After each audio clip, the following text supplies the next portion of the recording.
bed, and you're from the flower bed. We've got one more coming.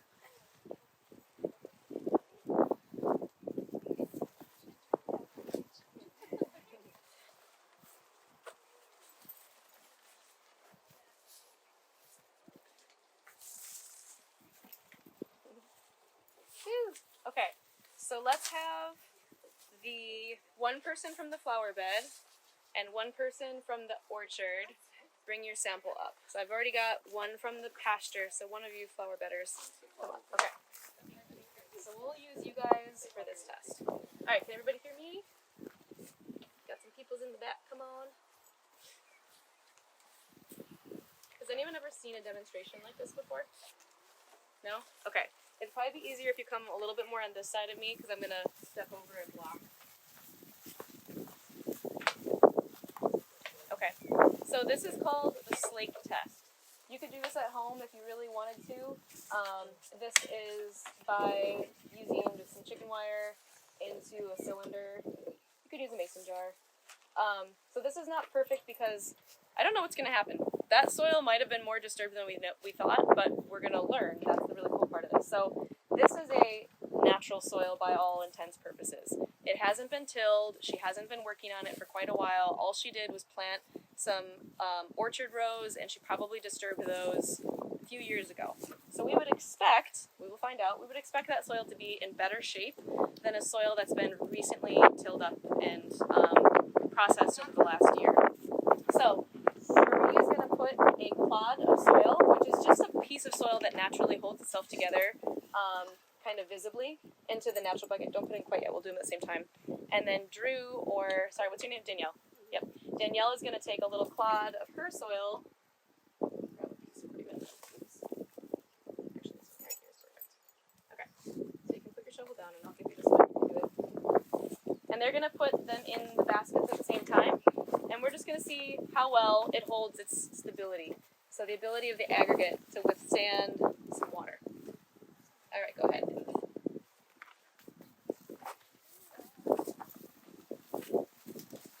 So what are you guys noticing? Chill is breaking up. Really quick. What does that mean? There's nothing holding it together. There's nothing holding it together. So the microbes are not having a good time. They're not having as good of a time as the natural microbes. So what I'm seeing here is that something in the soil, which we know because we've got science, it's called an aggregate. We know that there's aggregates in here. We don't really know what they are. It could be physical, it could be chemical, it could be biological. Like Jamie mentioned earlier, there's lots of different types of interactions that might provide an aggregate, but we do know that they're there because they're holding on to each other. And that allows water to be absorbed into the soil, whereas here, it's just breaking it apart and it's falling down. So it's actually doing pretty well, I would say. So if this was like a totally beat up soil that was like getting ripped constantly, this would have fallen apart in a matter of seconds and the whole thing would have gone through. So you can imagine that when you water that field, is it holding water for you for 3 days from now? No.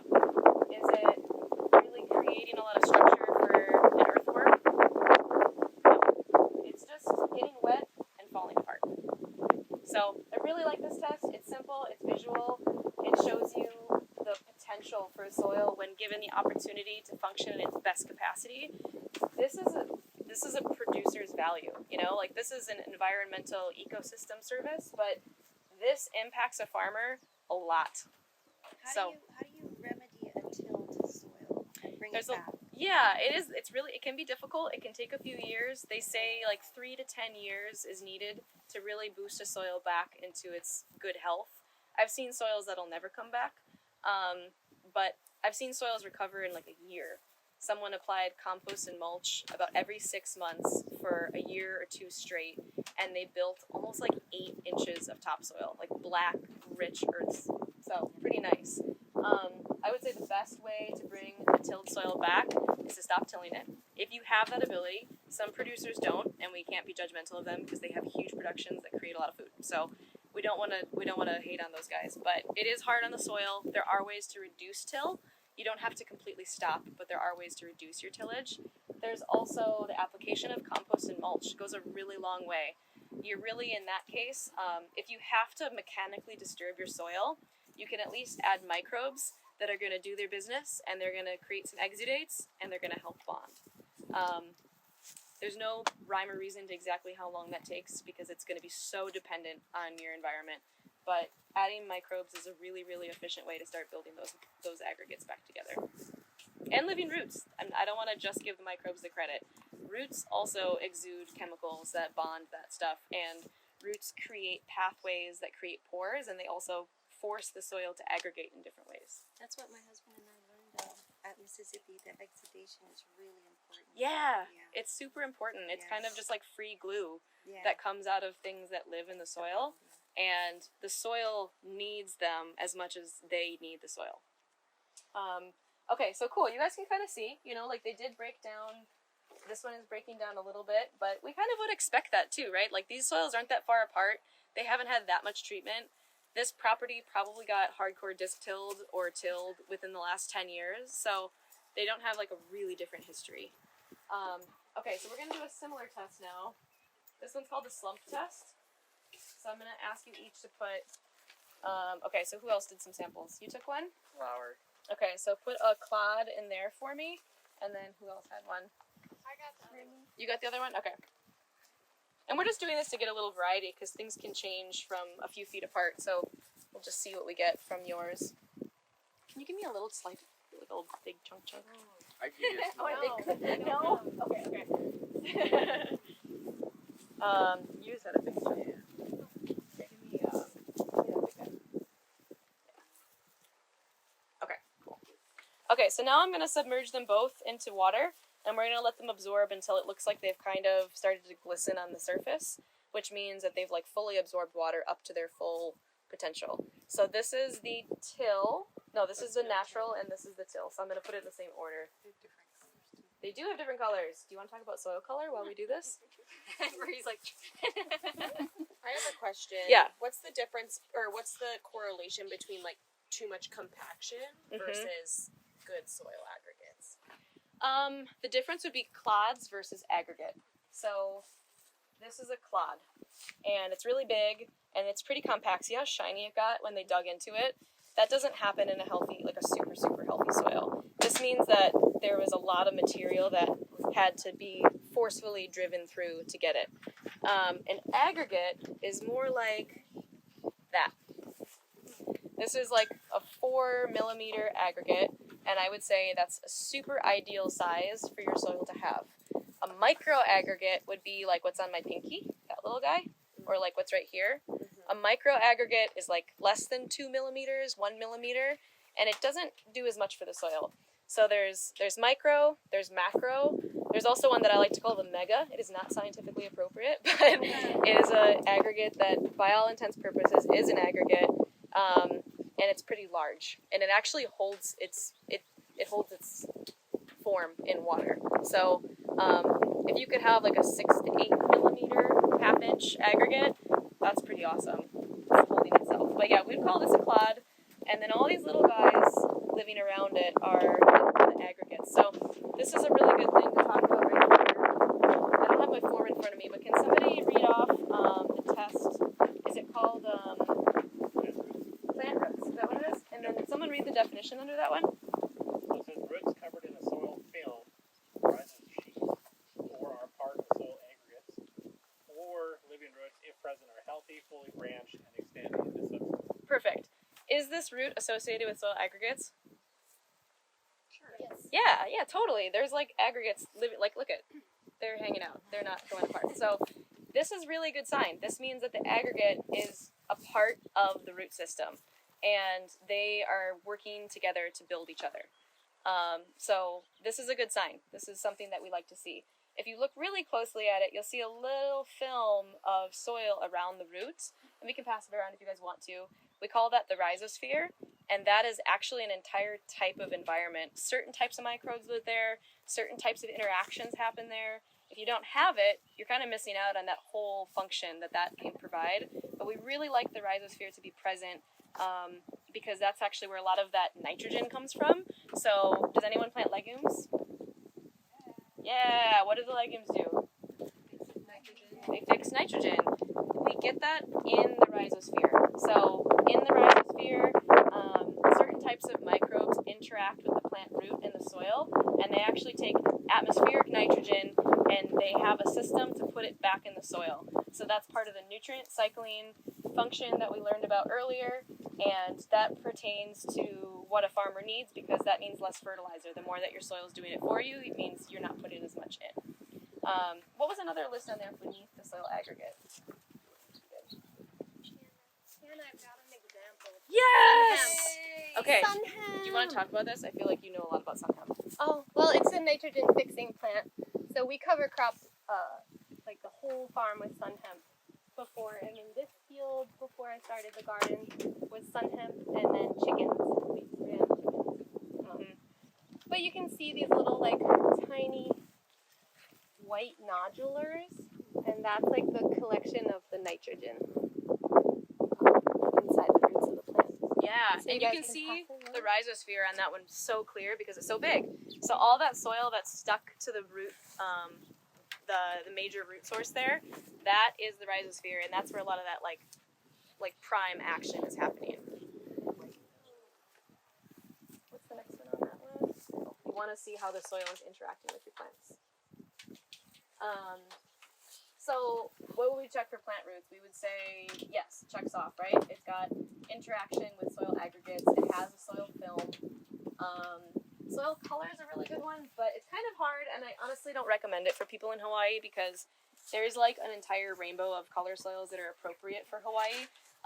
But generally, because this is a great example of us looking at, here, let's look at these. This one versus this one. These are two different types of soil management on the same soil order, and they're pretty much the same color, right? But what you would see is one that has more organic matter is going to be darker, richer in color, because organic matter is a darker color. It breaks down like compost. The pile of compost right over there, really dark because it's mostly organic matter. The healthier a soil gets, the darker it gets. However, when it's wet, look how different it looks. It's really dark, so that's confusing. I don't know how different these are as far as moisture just by touching them. So I could say this looks darker, but once it fully dries out, I don't know. So I would say don't use soil color a lot, but if you're looking at the same soil over time and it's getting darker over time, that's a good thing. A lot of people have red dirt out here, and by all means, soil scientists would call that super unhealthy because it's really not dark at all. But we all know that we can grow food in red soil, so we're not gonna use that. But as a general rule of thumb, darker is better. Okay, I think we're ready. I have a question Yeah. about the water. Yeah, So, this one is not muddy, like I've seen some of them. that's because the soil's in pretty good shape. So I would say even though this is a tilled soil, Remy's taking really good care of this soil because she's not actually tilling it. She's doing some alternative reduced till methods, and she's able to sow seeds without totally disturbing her soil profile. Just use a BCS to make these things. That's the word. So if I took a scoop of soil from a soil that gets tilled 4 times a year up the hill and put that in here, you would see that. It would be like all cloud, not good. Yeah. I wanted to give you some credit. Thanks. Thanks, Val. Maybe I see your soil ain't muddy. So you guys can come up here and take a look at these soils. See how this one's starting to glisten on the surface? That means that the water has made it all the way up to the top and it's kind of sponged itself all the way through. So this one's ready for the test. This one's almost ready. I don't know if we're going to be patient enough and wait, but you can tell that it, and it actually might have been a little short on water, so it's not its fault. But the top of this one's still a little bit dry. We should add just a little bit more so it's fair. Okay, we'll give that one a couple more minutes. But so what you want to look for, this is just a sink strainer, by the way. I don't know if you guys noticed that, but those were just sink strainers that we put clods of soil into. And what we're going to do is we're going to let them absorb kind of up to the top so that they're all fully saturated, is what we call it when they get glistening at the top. And then we're going to dump them out onto something white so we can really take a good look. And they're either going to kind of fall apart and start to like spread like a cow pie, or they're going to stay kind of clumped together like they should. Do you guys have any guesses of which one is going to turn maybe more like a cow pie than the other? Yeah. So the more disturbed a soil, what does it have less of? Organic matter. Exactly, both of those things. Less organic matter, less aggregates. When it's wet, it's going to fall apart, just like we saw here. So these are really similar tests, but kind of a different way to do it. So we are going to, for the sake of time, keep moving here. It's not quite ready, but I'm just taking them out of their water, letting them drip a little bit, and then we're going to go. All right. So I tried to do that the same for both. Do you guys notice any differences? Ooh. One helped structure. Yeah, it did. And it did that because it has better soil structure. So this one kind of fell apart. You see how it's like mush. I can't even see the shape that it was when I put it in there. And I don't know if you guys noticed, but when I grabbed these two things and I moved them over, this one like totally fell apart. So really similar. Maybe you don't have these fancy things at your house, but you have some kitchen strainers. This is a fun way to look at it. You might not have something comparative either, but you can find usually like a really kind of healthy soil actually by taking samples along your fence line, because that's usually soil that you don't have the ability to run a tractor next to. So if you want like kind of a natural sample, try checking along your fence line for something that's sort of like a pseudo-natural. So yeah, great example there. If anyone wants to come up, take a look, poke at them, please do.